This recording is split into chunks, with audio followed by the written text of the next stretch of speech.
सूचना केल्या? शिवसेना जिल्हा कोर कमिटी जी आहे, जिल्हा मुख्य समन्वय समिती, त्या सन्मान्य सदस्यांच्या बरोबर आमची जिल्हा परिषदेचे सदस्य, नगरपालिकांचे सदस्य, पंचायत समितीचे सभापती यांच्याबरोबर आजची बैठक झाली। विधान परिषदेच्या निवडणुकीच्या अनुषंगाने सर्व सदस्यांची मतं जवळपास 1 तासभर आम्ही सगळ्यांचं ऐकून घेतलं। सदस्यांनी आपापल्या भावना आमच्या सगळ्या जिल्हा कोर कमिटीकडे मांडल्या आणि त्या मांडल्यानंतर आम्ही त्याला सांगितलेलं आहे की आजच दुपारपर्यंत किंवा संध्याकाळी 5 वाजेपर्यंत माननीय शिंदे साहेबांच्याकडे आम्ही हा आमचा अहवाल आजच्या बैठकीतला सादर करू। सदस्यांच्या ज्या भावनांच्या जशाच्या तशा आम्ही आदरणीय शिंदे साहेबांकडे पोचू आणि या उपर मग शिंदे साहेब जो काय आदेश देतील त्याप्रमाणे आपण सगळ्यांनी निर्णय घेऊया। तर सगळ्या सदस्यांनी मान्य केलं की साहेब जो आदेश देतील त्या आदेशाच्या बाहेर आम्ही कुणी नाही, साहेबांच्या आदेशाचं आम्ही सगळे पालन करू। पण सदस्य म्हटले की आमच्या ज्या भावना आहेत त्या भावना साहेबांच्यापर्यंत पोच करा। माननीय कणसे साहेबांनी आम्ही दोघंही सदस्यांच्या भावना साहेबांच्या कानावर घालू आणि यानंतर आजच्या बैठकीत सर्व अधिकार मतदान कुणाला करायचं याचे आदरणीय मुख्य नेते उपमुख्यमंत्री एकनाथजी शिंदे साहेबांना देण्याचा निर्णय झाला। काल जी बैठक झाली, काल मुंबईत बैठक झाली, त्यामध्ये उपमुख्यमंत्री, मुख्यमंत्री आणि दोन्ही उपमुख्यमंत्री यांच्या बैठक झाली आणि त्यामध्ये साकारचा तुडा सुटला असल्याचं समजतं। युतीनं एकत्र काम आम्हाला आमच्या पक्षाकडनं अद्याप तसा कुठलाही निरोप आदेश आलेला नाही। त्यामुळे जोपर्यंत आम्हाला माननीय एकनाथजी शिंदे साहेबांकडचे आदेश येत नाहीत तोपर्यंत याच्यावरती आम्ही बोलणार नाही। साहेब राष्ट्रवादीच्या बैठकीमध्ये त्यांच्या सदस्यांच्या भावना या तीव्र होत्या। आपल्या बैठकीमध्ये आम्ही नव्हतो, मात्र आम्हाला जी माहिती आहे की आपले सदस्य सुद्धा थोडेसे नाराज आहेत, बीजेपीवर आक्रमक आहेत। काय सांगाल यावर की यांची मनधरणी होईल? बघा, आमच्याही बैठकीत तुम्ही नव्हता, त्यांच्याही बैठकीत नव्हता, तुम्ही सूत्रांकडनं लावली माहिती, त्यामुळे आम्ही काय बोलणं बरोबर नाही ना। आता त्याच्यावर सदस्य जे बोलले ते आम्ही गांभीर्यानं ऐकलं, सिरियसली ऐकलं। त्यांच्या ज्या बाबी आहेत त्या आम्ही आहे जशाच्या तशा वर पक्षाकडे कळवायचं किंवा माननीय मुख्य नेत्यांच्या निदर्शनाला आणून द्यायचं। आम्ही साहेब ठीक आहे, सदस्यांच्या भावना असतात, सदस्य बोलले आणि आम्ही त्या सगळ्या समजून घेतलेल्या आहेत। मतदानाला काहीच तास तास नाही, 2 दिवस अजून, आजचा उद्याचा आणि परवा मतदान आहे। हा निर्णय केव्हापर्यंत होईल? मतदानाच्या आधी होईल। मुख्यमंत्री महोदयांची तुम्ही भेट घेतली होती, आवाज तुम्ही या संदर्भात? या संदर्भामध्ये मी सांगलीतल्या तानाजीराव पाटील जे आमचे शिवसेनेचे नेते आहेत त्यांनी जो अर्ज विधान परिषदेला भरलेला होता आमच्या पक्षाचे बंडखोर म्हणून, त्यांचा अर्ज आदरणीय शिंदे साहेबांच्या आणि आदरणीय मुख्यमंत्र्यांच्या विनंतीवरून त्यांनी मागे घेतला। त्याच्यासाठी त्यांना शिंदे साहेबांना भेटायला आणि फडणवीस साहेबांना भेटायला मी मुंबईला घेऊन गेलेलो होतो। त्यावेळी माझी माननीय मुख्यमंत्री महोदयांची भेट झाली। साहेब, तुम्ही जेव्हा दऱ्याला आला होता तेव्हा असं म्हटलं होतं की येऊ नको तर कोणत्या गाडीत बसू अशी परिस्थिती आहे, मात्र याच्यावर नवनाथ बंजे आहेत प्रवक्ते भाजपचे, ते असे म्हटले की तुम्हाला कोणत्या गाडीत बसायचं हे कळत नसेल तर आपण एकनाथ शिंदेना भेटा, ते सांगतील। योग्य गाडीत आहे।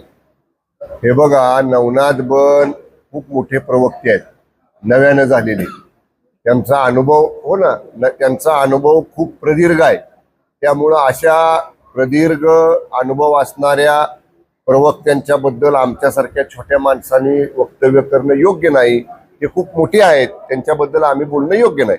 साहेब, सातारमध्ये शिवसेनेची भूमिका असेल तसेच सांगलीची जी शिवसेना आहे त्यांची भूमिका वेगळी असणार, तिथली बैठक वेगळी नाही। या बाबतीतला निर्णय सांगलीच्या बैठकीला या ठिकाणी माननीय सुहास बाबर आमदार साहेबांना पूर्ण अधिकार दिलेले आहेत। माननीय सुहास बाबर साहेबांनी सगळ्या सदस्यांची बैठक घेतलेली आहे।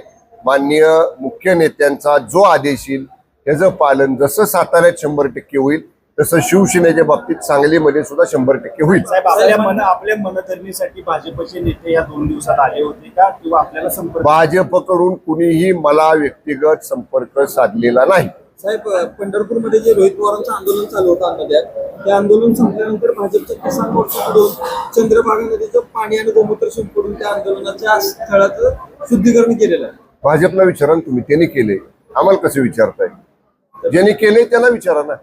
या बैठकीचा एकंदरीत सार काय? या बैठकीतला एकंदरीत सार माननीय मुख्य नेते आणि उपमुख्यमंत्री शिंदे साहेबांच्या आदेशाचं 100% पालन करणं, ते जसं मतदान करायला सांगतील त्याप्रमाणे एकही मत बाजूला न जाता सगळं मतदान शिवसेनेचं करणं हाच आजच्या बैठकीतला निर्णय. साहेब जिल्हा परिषद निवडणुकीमध्ये जो राहण्यात आला होता आणि त्यानंतर त्यावेळेस आपण म्हणाल होते की त्यांनी सुरुवात केली आम्ही शेवट करू, तर हा शेवट आपल्याकडून आता इतक्या होणार लवकर शेवट होत नसतो.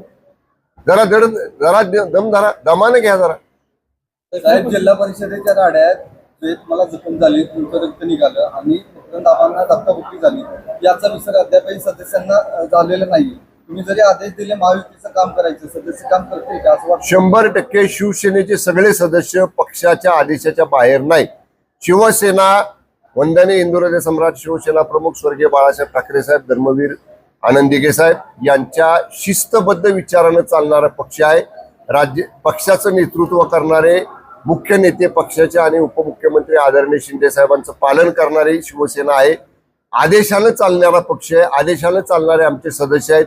जो आदेश शिंदे साहेबांचा येईल त्याचं तंतोतंत पालन सगळे सदस्य करतील आणि तसं वचन सगळ्या सदस्यांनी आजच्या बैठकीमध्ये दिलेलं आहे. साहेब संजय राऊतांनी असं म्हणते की पैसे देऊन जे पक्ष फोडतायत त्यांना शेवट्यानं मारायला पाहिजे, अशी लायकी नाहीये. असं कुणाला उद्देशून ते म्हणले? संजय राऊतांना कसं आहे बरं का, कोल्ह्याला द्राक्ष आंबट, सगळंच त्यांना असं वाटतं की ते म्हणतील ते खरं. कुणी पक्ष देऊन, कुणी पैसे देऊन फोडलं, कुणी लालूच देऊन फोडणं, कुणी ईडी लावून फोडलं, कुणी सीबीआय लावून फोडलं, काय त्यांच्या मनाला वाटेल ते संजय राऊत बोलत असतात. मला तर आता असं वाटतंय ना की संजय राऊत दिवसेंदिवस तथ्यहीन, म्हणजे ज्या बोलण्याला अर्थ नाही, तथ्यहीन अर्थहीन अशा पद्धतीचं दिवसेंदिवस वक्तव्य संजय राऊतांचं चालू झालेलं आहे. आणि त्याच्यामुळं कालांतराने तुमचे बूम घेऊन सकाळी 10ला त्यांच्या दारात जाणारे सुद्धा प्रतिनिधी हळूहळू त्यांच्या अशा वक्तव्यामुळे कमी झालेले दिसतील. चला. संजय राऊतांनी साहेब ऑपरेशन टायगर जे जे आहे आता खासदार फुटलेल्याच्या संदर्भात जी चर्चा चालू होती त्यावर त्यांचं म्हणणं आहे की काही खासदारांनी आईची मुलांची शपथ घेतली, तर काही खासदारांनी साईबाबांची शपथ घेतली आणि असं की आम्ही पक्ष सोडून जाणार नाही असं त्यांचं म्हणणं आहे. या सगळ्या शब्दात घेऊन आम्ही कुठेही पक्ष सोडणार नाही आणि अजून तिथंच आहे. आता संजय राऊत बोललेत ना, आता ते संजय राऊत काय कितपत खरं बोलतात, त्याच्यात किती तथ्य असतं, पण तरी सुद्धा बघा कोण फुटलंय का शिवसेनेचा अजून? एकही खासदार आहे तसा त्यांचे 9च्या 9 खासदार आहेत.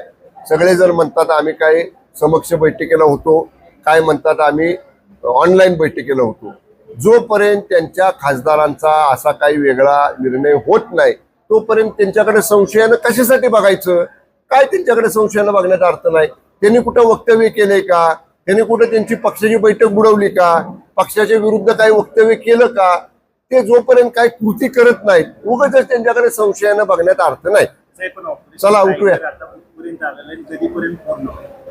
ऑपरेशन कुठलंही असलं तरी ते पूर्ण झाल्यावरच कळतं. त्यामुळं आणि विशेषतः अशा पद्धतीचे ऑपरेशन ही थोडीशी काळजीपूर्वक केली जातात.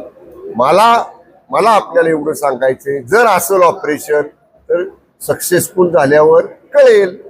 ओके. ज्यांना सोडून जायचं त्यांनी असं जे एक विधान उद्धव ठाकरेंनी केलं अशी चर्चा चालू आहे. त्याबद्दल संजय राऊतांनी सांगितलं की मी पूर्ण वेळ देतो होतो, असं कोणतंही विधान त्यांच्याकडनं केलं गेलेलं नाही या बैठकीमध्ये.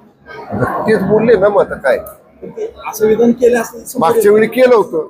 जेव्हा आम्ही भूमिका 2022ला घेतली तेव्हा जो पाठीमागं लॉट शिल्लक राहिला होता, लास्ट लॉट जो आमच्याकडं आला, त्या लोकांना असंच उद्धव ठाकरे साहेब म्हणले होते तुम्हाला सुद्धा ज्याला जायचं असेल त्यांनी जावा, असं ते लोक उघड सांगतात आमच्या बरोबर आलेले आमदार मोदय. त्यामुळे कदाचित जुना अनुभव पाहता बोलणे असण्याची शक्यता नाकारता येत नाही. साहेब ही निवडणूक चुरशीची आहे आणि कुठली? शिवसेनेची भूमिका महत्वाची ठरणार आहे आणि आपण सांगताय की 2 दिवसात निर्णय होईल. म्हणजे भाजपला गॅसवर ठेवण्याचं किंवा त्यांना टेन्शन देण्याचं काम शिवसेनेकडून होत मी आहे. 2 दिवसात होईल असं म्हटलं नाही. मी काय म्हटलं, मतदानापूर्वी होईल, आजही होईल, दुपारपर्यंत संध्याकाळपर्यंत होईल, कधी होईल, जेव्हा शिंदे साहेबांचा आदेश येईल झाला निर्णय आमचा. तोपर्यंत भाजप गॅसवर राहणार का?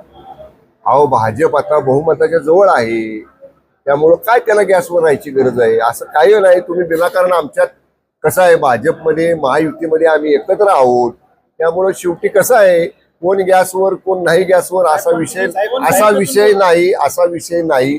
शिवसेनेच्या मतांचा निर्णय साहेब घेतील मुंबईमध्ये, ते घेतील तो तसाच्या तसा मतदारापर्यंत आम्ही पोचवू आणि तसे ते तसं मतदान आमचे मतदान करतील साहेब तुम्ही म्हणला भाजप बहुमताच्या जवळ आहे असं ते म्हणतायत ना. ते म्हणतात मात्र पण त्यांच्यावर विश्वास ठेवला पाहिजे, त्यांना धास्ती काय आहे?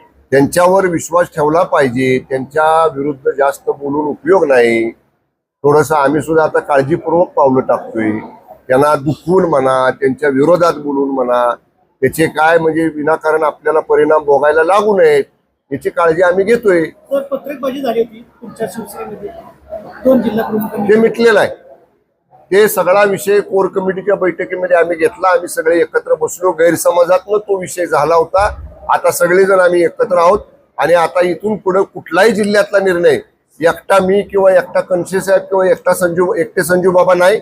आम्ही 10 लोकांची core committee doctor Shrikant Shinde साहेबांच्या आदेशाने केलेली आहे. ती कोर कमिटी जिल्ह्यातल्या महत्वाच्या विषयावर एकत्र बसून निर्णय घेईल. सहलीचं काय नियोजन केलेलं आहे का कोणाच्या शिवसेनेच्या? नाही आवश्यकता आमच्या सदस्यांना कुठं सहलेले नाही. ते आमचे सदस्य फ्री आहेत. बघा 100% उपस्थिती आहे. एकही गैरहजर नाही. साहेब कराडच्या महायुतीच्या सभेत आमदार महेश शिंदे उपस्थित होते. मात्र महायुतीमध्येच आहेत ना ते, आज उपस्थित आहेत महायुतीमध्ये. आज काही कामानिमित्त बाहेर असतील. तसे हे म्हणा चला उठूया. थँक्यू.